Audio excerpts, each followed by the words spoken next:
வணக்கம். எண்ணும் எழுத்தும் கணிதத்தில் வடிவியல் பார்க்க போகிறோம். இந்த வடிவியலில் கோணங்கள் ஒரு பகுதி படிக்க போகிறோம். நான் அதுக்கு முன்னாடியாக உள்ள ஒரு செயல்பாடு தான் இப்போ நம்ம பார்க்க போகிறோம். இப்போ நம்ம வடிவியல் கோணங்கள் படிக்கிறதுக்கு முன்னாடி நமக்கு என்ன தெரிஞ்சிருக்குன்னா, ஃபஸ்ட்டு புள்ளி இதுக்கு ஏதாவது ஒரு பேர் கொடுக்க. இப்போ நமக்கு ஒரு பேர் இருக்கு இல்லையா, அந்த மாதிரி அந்த இடத்துக்கு வந்து ஒரு பேர். இப்போ அந்த புள்ளி அப்படிங்கிறது என்னன்னா, இப்போ ஒரு பர்டிகுலர் இடத்த நம்ம குறிக்கிறோம். இப்போ செங்கல்பட்டு, காஞ்சிபுரம், சென்னை அப்படின்னு நம்ம யூஸ் பண்ணுறோம் இல்லையா. இப்போ நம்ம எல்லாருமே கூகுள் மேப் வந்து யூஸ் பண்ணுறோம். அப்போ கூகுள் மேப்பை யூஸ் பண்ணி டிஸ்டன்ஸ் கண்டுபிடிக்கும் போது அவங்க என்ன கேட்குது, ஃபஸ்ட்டு பாயிண்ட்டு, நீங்கள் எந்த பாயிண்ட்லேருந்து கிளம்புறீங்க, நீங்கள் எந்த பாயிண்ட்டை ரீச் ஆகணும் அப்படின்னு கேட்குது. அப்போ ஒரு குறிப்பிட்ட இடத்தை வந்து குறிக்க நமக்கு பயன்படுறது தான் இது புள்ளி. ஒரு இடத்தை குறிப்பது, ஒரு தளத்தில் சரியான இடத்தை குறிக்க பயன்படுறது தான் இது புள்ளி, பாயிண்ட் அப்படின்னு சொல்லுவோம் இங்கிலீஷில். நெக்ஸ்ட் நம்ம என்ன படிக்க போகிறோம்னா கோடு. அப்போ கோடுனா என்ன, இந்த புள்ளிகள் ஒன்றின் மீது ஒன்று இடைவெளி இன்றி அப்படியே நெருக்கமாக அமைஞ்சிக்கிட்டே வரும்.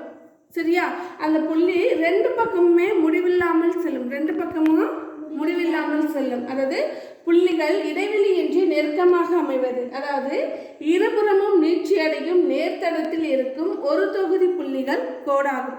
இது எப்படி தான் போகும்னா, இந்த புள்ளி ஒன்றோடு ஒன்று அப்படியே நெருங்கி இருக்கும்போது நமக்கு எப்படி இருக்குன்னா, ஒரு புள்ளி அப்படியே நீட்டாக அந்த கோடு போகிற மாதிரி இருக்கும். இது ஒரே நேர்கோட்டில் தான் போகும். இது என்ன பண்ணும், ஒரே நேர்கோட்டில் போகும். இந்த ஆரோ மார்க் ரெண்டு பக்கமும் போட்டால் என்ன ஆகுதுன்னா, எக்ஸ்டெண்டர், ரெண்டு பக்கமும் அது என்ன ஆகும், முடிவில்லாமல் சென்று கொண்டிருக்கும். அப்போ இந்த கோட்டை என்ன நோட்டேஷனில் குறிக்கிறாங்கன்னா எல் அப்படின்னா லைன், இல்லை ஃபர்ஸ்ட் லெட்டரை எல்லுன்னு நோட் பண்ணுறாங்க. ஓகேவா, நெக்ஸ்ட் என்ன படிக்க போகிறோம், கோட்டு துண்டு. அது என்ன துண்டு, நம்மளே சொல்கிறாங்க துண்டு, ஒரு வெட்டி எடுக்கிறோம் இல்லையா. நம்ம சாப்பிடும்போது சொல்லுவாங்க எனக்கு ஒரு துண்டு போடுங்கன்னு சொல்கிறோம் இல்லையா. துண்டுனா ஒரு பீஸு, ஒரு மீன் இருக்குது அதில் ஒரு துண்டுனா அதை கட் பண்ணி எடுக்கிறோம் இல்லையா. அதே மாதிரி துண்டுங்கிறது, இந்த கோட்டு துண்டு எதுலேருந்து இப்போ வெட்டி எடுக்கிறோம், கோடுலேருந்து வெட்டி. நம்ம முன்னாடி என்ன இருக்கு, கோட்டு துண்டுன்னு இருக்கு. அப்போ ஒரு கோடை வெட்டி ரெண்டு பாயிண்ட் இருக்கணும், ஆரம்ப புள்ளியும் இருக்கணும், முடிவு புள்ளியும் இருக்கணும். அப்படி ஒரு துண்டு இருக்காம நம்ம என்ன பண்ணுறோம், வெட்டி எடுக்கிறோம். இப்போ ஒரு கிழங்கு இருக்குன்னு வச்சுப்போம், ஒரு கிழங்கு இருக்குன்னு துண்டு துண்டாக வெட்டணும்னு சொல்கிறாங்க இல்லையா. ஒரு மரத்தை துண்டு துண்டாக வெட்டுறாங்க இல்லையா, கேக்கை துண்டு துண்டாக வெட்டுறாங்க இல்லையா. துண்டுங்கிறது ஒரு அளவு, துண்டுங்கிறது ஒரு அளவு. அப்போ இரண்டு இறுதி புள்ளிகளுக்கு இடையே உள்ள கோட்டின் ஒரு பகுதி, அதில் ஒரு பகுதி, கோட்டின் ஒரு பகுதியை தான் நம்ம என்ன சொல்கிறோம், கோட்டு துண்டு. கோட்டின் ஒரு பகுதியை என்ன சொல்கிறோம், கோட்டு துண்டு. இதுக்கு ஒரு ஆரம்ப புள்ளியும் உண்டு, முடிவு புள்ளியும் உண்டு. ஒரு குறிப்பிட்ட அளவு தான் இருக்குது. ஒரு சாக்பீஸ்னால் இந்த அளவுனா இந்த அளவு தான் இருக்குது. சரிங்களா, ஒரு 15 சென்டிமீட்டர் ஸ்கேலுனா அந்த அளவு இருக்குமோ அதுதான் இருக்கும். அதுதான் என்ன சொல்லணும்னா கோட்டு துண்டு. அடுத்து என்ன படிக்க போகிறோம், கதிர். கதிர்னு என்ன, கதிர் கேள்விப்பட்டிருக்கீங்க இந்த வார்த்தையா, சூரிய ஒளிக்கதிர் அப்படின்னு சொல்கிறோம் இல்லையா. அப்போ அந்த ஒளிக்கதிர் எங்கேருந்து வருது, சூரிய ஒளிக்கதிர் எங்கேருந்து வருது, சூரியனிடமிருந்து வருது. சூரியனுங்கிறது ஒரு புள்ளி, அப்போ அங்கேருந்து நமக்கு வெளிச்சம்ங்கிறது வருது. அதே மாதிரி ஓர் ஆரம்ப புள்ளியுடன் ஒரே ஒரு புள்ளி தான் இருக்கும். இப்போ இங்கே எப்படி சூரியன் இருந்து நமக்கு எல்லாருக்கும் லைட் கொடுக்குது, இது எப்படி ஒரே நேர்கோட்டில் தான் வரும். சரியா, ஒளி செல்லும் பாதை நேர்கோடு அப்படின்னு சொல்லுவோம். அப்போ ஓர் ஆரம்ப புள்ளியுடன் ஒரு திசையில் முடிவில்லாமல் நீட்சி அடையும் கோட்டின் ஒரு பகுதியை தான் என்ன சொல்கிறாங்க, கதிர். ஒரு பக்கம் மட்டும் முடிவில்லாமல் என்ன பண்ணோம், போய்கிட்டே இருக்கும். இப்போ இதுக்குதான் நம்ம என்ன சொல்கிறோம், கதிர். நம்ம வீட்டில் யூஸ் பண்ணுற டார்ச் லைட்டு இதெல்லாம் வந்து என்ன பண்ணலாம், இதுக்கு எக்ஸாம்பிளாக சொல்லலாம். சரி, அடுத்து என்ன சொல்கிறோம், கோணம்.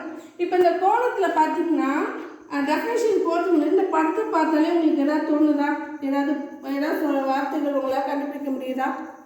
குறுங்கோணம் மிஸ், குறுங்கோணம், இந்த வகைகள் சொல்கிறோம் குறுங்கோணம்ட்டு. ஆனால் நான் என்ன கேட்குறேன், இது கோணம்னு எப்படி நம்ம சொல்கிறோம், நீங்கள் சொன்னோம் இல்லையா புள்ளி கோடு கோட்டு துண்டுன்னு.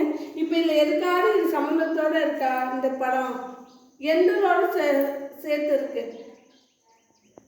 கோணத்தை. இப்போ இங்கே இருக்க எந்த ஒரு அளவோட நம்ம சேர்த்து சொல்லலாம், கோடா.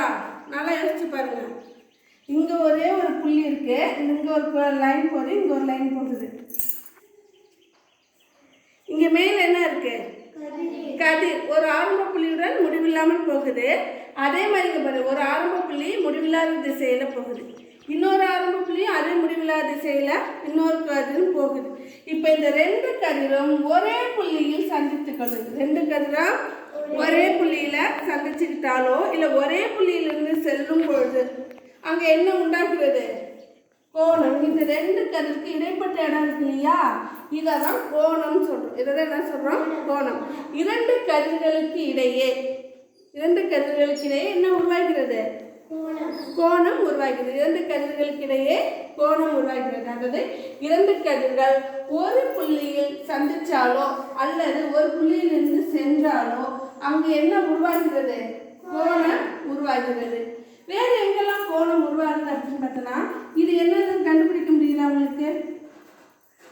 ஒரு ஆரம்ப புள்ளி முடிவு புள்ளி இருந்தால் அதை நம்ம என்னன்னு சொல்லுவோம்? கோட்டு துண்டு.